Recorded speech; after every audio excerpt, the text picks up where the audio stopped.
ओम अज्ञानतिमिरन्धस्य ज्ञानाञ्जनशलाकया चक्षुरुन्मिलितं येन तस्मै श्रीगुरवे नमः। नमो ओम विष्णुपदाय कृष्णपृष्ठाय भूतले श्रीमते भक्तिवेदांत स्वामिनिति नामिने। नमस्ते सरस्वती देवे गौरवाणी प्रचारिणे निर्विशेष शून्यवादी पाश्चात्य देशतारिणे। जय श्री कृष्ण चैतन्य प्रभु नित्यानंद श्री अद्वैत गदाधर शिवासदि गौर भक्तवृंद। हरे कृष्णा कृष्ण कृष्णा हरे हरे, हरे रामा राम राम हरे हरे। हरे कृष्णा। तो इंद्र देवता माता दिति को सब कुछ सत्य में बता देते हैं कि किस प्रकार से उन्होंने अवसर का लाभ उठा करके गर्भ में प्रवेश करके उनके पुत्रों का वध करने का प्रयास किया। लेकिन भगवान की कृपा के कारण, क्योंकि माता दिति भगवान की सेवा में लगी थी, भगवान की भक्ति में लगी थी, अनेकों प्रकार के व्रत नियमों का पालन कर रही थी भगवान की संतुष्टि के लिए, इसके कारण भगवान ने जो है उनके सभी पुत्रों को जीवित रखा, जबकि इंद्र ने उनको मारने का प्रयास किया। तो उनको बड़ा पछतावा है और वो माता दिति से अपने अपराध के प्रति क्षमा याचना कर रहे हैं, उनको प्रणाम करते हैं और 3 बड़ी महत्वपूर्ण बातें कहते हैं। इससे पहले कि वो उनसे विदा लें, 3 बड़ी महत्वपूर्ण बातें कहते हैं। पहली वो कहते हैं, हे माता दिति, इसमें कोई आश्चर्य की बात नहीं है कि भगवान ने आपके सभी पुत्रों को जीवित रखा, क्योंकि ये भगवान के अपने भक्त के प्रति सर्वोत्तम लक्षण है। भक्त को भी हमेशा ये भरोसा भगवान के ऊपर रहना चाहिए, अवश्य रक्षिभे कृष्णा, कि भगवान अवश्य ही मेरी रक्षा करेंगे। इति विश्वास, ये विश्वास भक्त को रहना चाहिए। ये शरणागति का एक बड़ा महत्वपूर्ण पहलू है। अगर हम कह रहे हैं कि मैं भगवान की शरण में जाना चाहता हूं, ये विश्वास हमको होना चाहिए। ऐसा नहीं है कि नहीं, जब प्रॉब्लम आएगी तो शायद भगवान मेरी रक्षा करेंगे, नहीं करेंगे कुछ पता नहीं, शायद मुझे अपनी ही रक्षा करनी पड़ेगी, मेरा बैंक बैलेंस मुझे चाहिए, मेरे घर परिवार वाले लोग ये मेरी रक्षा करेंगे। भगवान ने ये दिखाया। महाभारत की लीला में भगवान अपने भक्तों को दर्शा रहे हैं कि भक्त जो है अपने प्रयासों के ऊपर निर्भर नहीं रहता है। द्रौपदी ने अपने प्रयासों के द्वारा बहुत प्रयत्न किया। द्रौपदी ने बहुत आग्रह किया अपने पतियों से, अपने जो पंचपति थे उनसे आग्रह किया कि दुशासन उनका अपमान कर रहा है, उनकी रक्षा करें, लेकिन कोई रक्षा नहीं कर पाया। द्रौपदी ने स्वयं प्रयास किया अपनी रक्षा करने के लिए, लेकिन वो भी अपने प्रयास में विफल रही, वो भी कुछ नहीं कर पाई। तो अंत में जब कोई चारा नहीं रह गया, तब द्रौपदी ने पूर्ण रूप से आत्मसमर्पण कर दिया कि भगवान अब आप ही मेरी रक्षा कीजिए। और जब इस प्रकार से द्रौपदी ने सब बाकी भौतिक वस्तुओं से निर्भरता को छोड़ दिया, एकमात्र जब वो भगवान के ऊपर निर्भर हो गई, तो देखिए भगवान ने स्वयं उनकी रक्षा की। तो ये भगवान स्वयं दर्शाते हैं। ये शरणागति का एक बड़ा महत्वपूर्ण पहलू है कि भक्त को ये विश्वास रहना चाहिए कि भगवान मेरी रक्षा अवश्य करेंगे। तो कहते हैं कि इसमें कोई आश्चर्य की बात नहीं है। ये तो भगवान का एक बड़ा महान गुण है, वो भक्त वत्सल है। यहां तक कि अगर आप महाभारत में देखते हैं, भगवान अपने लिए अपने ऊपर अपमान भी ले लेते हैं। अपने भक्त की इच्छा पूरी करने के लिए, अपने भक्त को संतुष्ट करने के लिए, अपने भक्त की रक्षा करने के लिए। अब देखिए, भगवान ने युद्ध करने से पहले महाभारत युद्ध में स्पष्ट कर दिया था, अर्जुन से कह दिया था कि अर्जुन, मैं कोई भी अस्त्र शस्त्र नहीं उठाऊंगा, मैं युद्ध नहीं करूंगा, मैं केवल तुम्हारा सारथी बनूंगा। अब तुम बताओ, तुम मुझे चाहते हो या मेरी सेना को चाहते हो? तो देखिए, जो अभक्त था दुर्योधन, उसने भौतिक कैलकुलेशन की। उसने सोचा कि भाई कृष्ण को लेकर के क्या करूं मैं?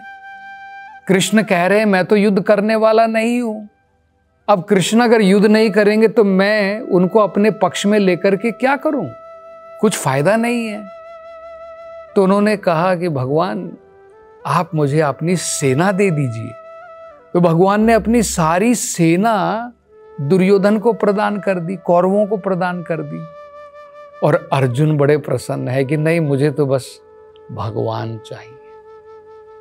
आप मेरे पक्ष में हैं, उतना मेरे लिए काफी है। तो देखिए, जब अर्जुन के ऊपर विपदा आई, अर्जुन के ऊपर विपदा कैसे आई? क्या हुआ? युद्ध करते समय भीष्म पितामह को दुर्योधन ने अनेकों प्रकार से अपमानित किया। उन्होंने कहा कि हे पितामह, आप पार्शियलिटी कर रहे हैं, आप मेरे पक्ष में हैं, लेकिन आप हमेशा साथ देते हैं पांडवों का। आप अपने संपूर्ण बल से युद्ध नहीं कर रहे हैं। आपके सामने कौन टिक सकता है, लेकिन आप अपनी क्षमता के अनुसार युद्ध नहीं कर रहे हैं। तब देखिए, तब भीष्म पितामह ने वचन दिया कि कल रणभूमि में अगर भगवान साक्षात अर्जुन की रक्षा करने के लिए नहीं आए तो अर्जुन को मुझसे कोई नहीं बचा पाएगा। और सबसे पहला कार्य भीष्म पितामह ने कहा, हे दुर्योधन, जो 5 बाण तुम्हारे पास हैं, जो विशेष बाण हैं, जो तुमने प्राप्त किए हैं पांडवों को मारने के लिए, वो तुम अपने पास में सुरक्षित रखो। और कल वो 5 बाण तुम मुझे दो, उनके साथ में मैं पांडवों के उनको हताश कर दूंगा। तो भगवान को तो सब पता है। अब भगवान देख रहे हैं कि भाई भीष्म पितामह ने तो ये एक प्रकार से बड़ा भीषण ऐलान कर दिया है कि कल वो घमासान युद्ध करने वाले हैं, और विशेष बाणों के द्वारा जो दुर्योधन ने प्राप्त किए हैं, बड़ी मुश्किल से 5 पांडवों को मारने के लिए, वो बाण भी सुरक्षित रखने के लिए कहा है। अब देखिए भगवान ने क्या किया। भगवान ने अर्जुन से कहा, अर्जुन, अब शाम का समय है, कल युद्ध होने वाला है दोबारा, तुम दुर्योधन के पास जाओ, और दुर्योधन ने जो तुम्हें वचन दिया था कि वो जो तुम मांगोगे वो प्रदान करने के लिए तैयार हैं, तो तुम जाओ दुर्योधन के पास में और वो 5 बाण लेकर के आ जाओ। तो अर्जुन गए दुर्योधन के पास में। तो उन्होंने कहा कि हे दुर्योधन, आपने मुझसे ये वचन दिया था कि मैं जो कुछ मांगूंगा तुम पूरा करोगे। तो दुर्योधन ने कहा, मांगो, अगर तुम चाहते हो मेरी जान, मैं अपनी जान देने के लिए तैयार हूं, और अगर तुम चाहते हो राज्य बिना युद्ध के, वो पूरा राज्य भी देने के लिए तैयार हूं। तुम्हें क्या चाहिए? तो अर्जुन ने कहा, मुझे वो 5 बाण दे दो। तो दुर्योधन ने वो 5 बाण दे दिए। अब भीष्म पितामह देख रहे हैं कि भगवान जो है अपने भक्तों के लिए क्या नहीं कर सकते हैं, उनकी रक्षा करने के लिए वो देख रहे हैं। फिर क्या हुआ? फिर भी अगले दिन भीष्म पितामह ने भीषण युद्ध किया, अर्जुन के रथ को तोड़ दिया, अर्जुन धाराशायी हो गए और बाण के ऊपर बाण छोड़ रहे हैं, अर्जुन की धज्जियां निकल रही हैं, लहू बह रहा है। तो जब भगवान ने देखा कि मेरे भक्त की ये हालत हो गई है, भगवान ने परवाह नहीं की कि मैंने वचन दिया है कि मैं कोई अस्त्र शस्त्र नहीं उठाऊंगा।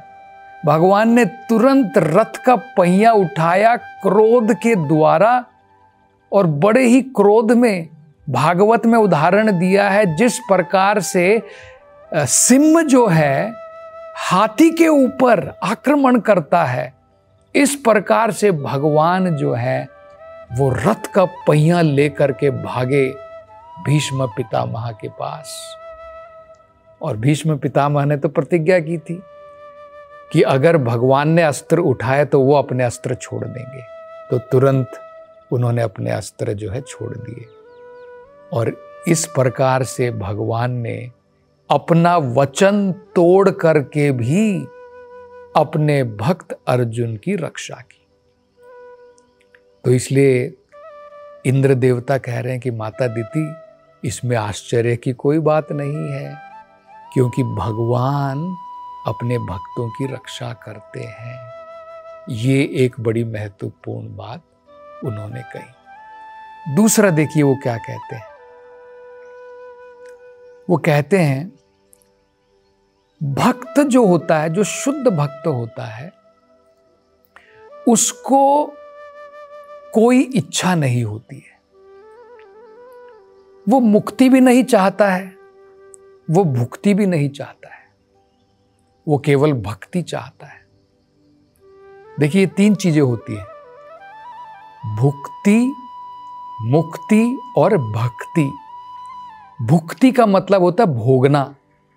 भगवान का भक्त संसार को नहीं भोगना चाहता है। भगवान का भक्त संसार से डर करके, अरे भाई मुझे बार बार कष्ट भोगना पड़ेगा, बार बार जन्म लेना पड़ेगा, भगवान मुझे मुक्ति दे दो। भगवान का भक्त मुक्ति भी नहीं चाहता है। भगवान का भक्त बस ये अवसर चाहता है कि भगवान नरक भेजो, स्वर्ग भेजो, कहीं पर भी भेज दो, ब्रह्मा के घर में जन्म लेने दो या मुझे कीड़ा बन करके जन्म लेने दो, लेकिन आपकी भक्ति में रखो, बस इतना मुझे आप प्रदान कीजिए। तो ना उसको भुक्ति चाहिए ना मुक्ति चाहिए, वो केवल भगवान की भक्ति चाहता है। लेकिन भगवान उसके बिना मांगे हुए, भगवान उसके बिना कुछ मांगे हुए उसकी इच्छाएं पूरी कर देते हैं। ये भगवान के महान गुण हैं। वो दिति को यही बता रहे हैं कि तुमने थोड़ी कुछ मांगा है, लेकिन भगवान स्वयं तुमसे प्रसन्न हो करके, भगवान स्वयं आकर के उन्होंने तुम्हारे पुत्रों की रक्षा की है। ये स्वयं भगवान की कृपा है। तो ये एक बड़ी महत्वपूर्ण बात वो बताते हैं। ये अगर हम देखें, चैतन्य महाप्रभु भी इस बारे में कहते हैं।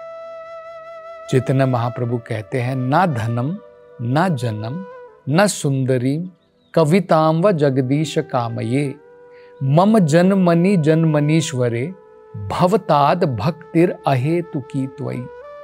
वो कहते भगवान, ना मुझे जन्म, मुझे बहुत सारे अनुयायी चाहिए, मुझे नहीं चाहिए।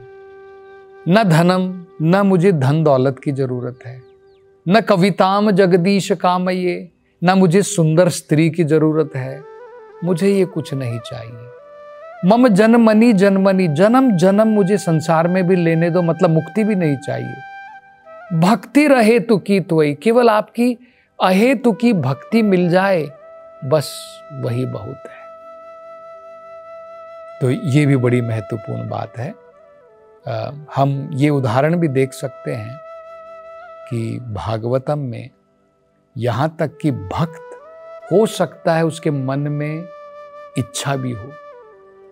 जनरली भगवान का भक्त शुद्ध होता है, भगवान से कोई इच्छा नहीं रखता है, उसको धन नहीं चाहिए, ये नहीं चाहिए, कुछ नहीं चाहिए, फिर भी भगवान उसकी इच्छा पूरी करते हैं। और जो भक्त इच्छाओं के साथ में भी जाता है, उसकी भी इच्छा पूरी करते हैं। जनरली तो भक्त को कोई इच्छा लेकर के नहीं जाना चाहिए, लेकिन अगर वो मूर्ख है, इच्छा लेकर के भी जाता है भगवान के पास में, भगवान फिर भी उसकी इच्छा भी पूरी करते हैं और उसको शुद्ध भी कर देते हैं। हम ये उदाहरण भी देखते ध्रुव महाराज का।